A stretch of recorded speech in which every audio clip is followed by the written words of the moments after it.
जैसे continental drift है 1912 यानी कि early 20th century.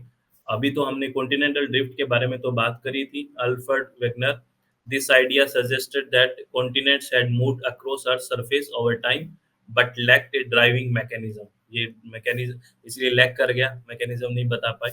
Mental convection, ये भी early 20th century.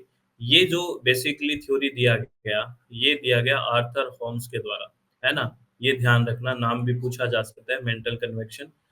Developed the hypothesis that convection current in the Earth's mantle could provide the force for moving continents, but it was largely ignored at that time. आपको पता है हम बात करते हैं ना मेंटल, बेसिकली जो कन्वेक्शन करंट की बात करते हैं, कंडक्शन कन्वेक्शन की तो जानते हो ना, मूवमेंट जो होता है हीट का, या फिर जो ट्रांसफॉर्मेशन होता है, ट्रांसफर होती है, सॉरी, तो वो एक फोर्स देता है ना? The convection current in the Earth's mantle could provide the force for moving continents, but it was largely ignored at that time. Sea floor spreading proposed by Harry Hash, ठीक है? जैसे लिखा है इन्होंने, और this theory describe how new ocean crust is created at mid ocean ridge and spread out push older crust away।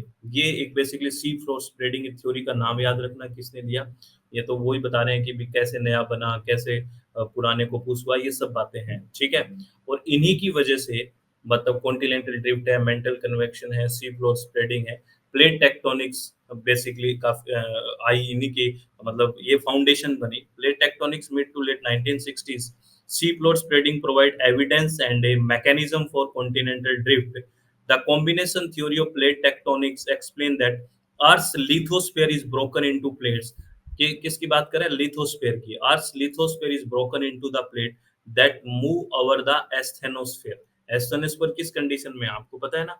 किस state में है? asthenosphere की कैसी स्टेट है?